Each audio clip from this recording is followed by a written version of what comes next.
Am I wrong for strongly disliking my Sil's boyfriend? My wife owns a condo with her sister, but my wife now lives in a condo I bought for us to live in. She still pays her mortgage for her part of the condo where her sister continues to live. Her sister has a boyfriend that has been living there rent-free, refusing to get a job, and is generally a degenerate, for more than a year. I've been having a lot of difficulty with this situation, knowing that my wife is subsidizing this guy's life, and that she's essentially sinking money into her condo without getting any money in return. I'm fed up with this guy, and while I am not outwardly being an asshole to him, I don't want to really speak to him. Whenever he shows up, I just don't engage with him. It's a little awkward, but for me it's better to just keep him at a distance than blow up on him. In my mind, he should be paying my wife rent money, and she should be using that to support herself or our baby, instead of giving him a free place to live. In general, her sister has a history of dating bad guys, and while it's my wife's money and her choices, it's hard for me to stand around and see this happen. Ada for telling my partner he's being a jerk for leaving me for a month to visit his family in Europe. For context, I'm currently pregnant and high risk.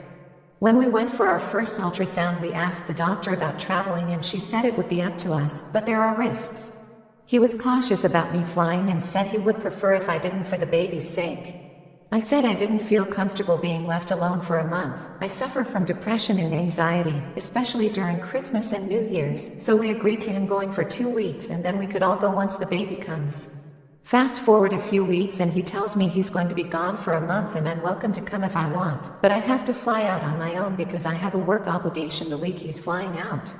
I told him I wasn't okay with that and I felt like I was being abandoned and he was making me decide to either stay stateside and be scared and alone or put the baby at risk and take my first ever international flight on my own and be terrified for 10 hours that I'm somehow hurting the baby.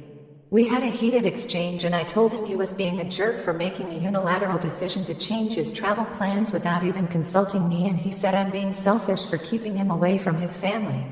He hasn't spoken to me in nearly 3 weeks, not even to see how the baby's doing. We don't live together.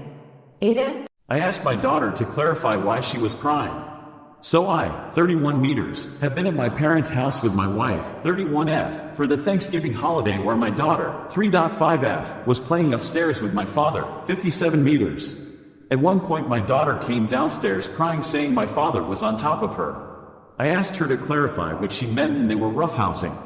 After I came to the kitchen where my wife and mother were and I said something along the lines of it's a shame that no matter where or what situation we are in, we need to clarify what happened when our daughter says something like that. My mother wondered what I meant and I explained that no matter how much or how long you've known someone, you need to clarify things like that because you never know and statistically it's the way things are. She became very offended along with my wife, who both defended my father as if I was a judge putting a sentence on him. I clarified saying no, I don't believe Dad could ever do such a thing, but if my daughter says something like that I would be a bad father and very ignorant not to clarify. Fast forward an hour later, they are very upset with me and my father even chimed in saying that I'm being ridiculous. Am I crazy or the odd just trying to clarify that my daughter is safe? There was nothing accusatory and I tried my best to explain to them where I was coming from. Who's the asshole? My daughter, 18, has been trying forever to get tickets to Taylor Swift. When we found out she was coming to Vancouver, I told her I would try to get her tickets for her 19th birthday.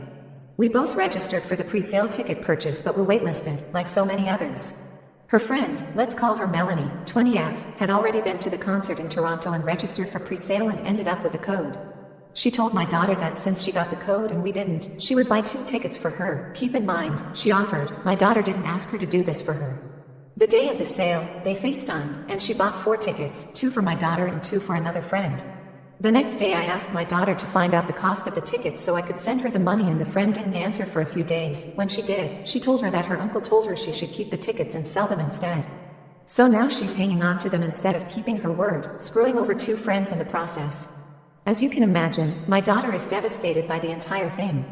Not only is she unable to get tickets now since the resellers are charging disgusting amounts of money, but she's also been stabbed in the back by someone she thought was a friend. I told my daughter, if that were me, that would be friendship ending and she should reconsider being friends with someone who seemed to have no issue going back on their word. My daughter defended her, stating her family is pressuring her to keep them and sell them to help pay for school and she actually feels bad for her. I'm beyond angry, but there's nothing I can do about it.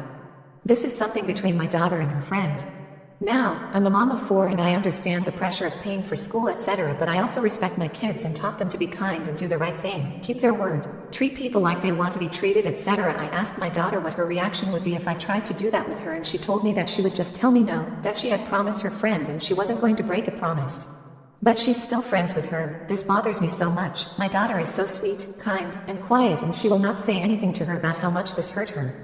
Am I overreacting to this, or is the friend the asshole? Is it smart to continuing renting an apartment than looking to rent a house right now? At the moment, there's 4 of us living in a 2-bed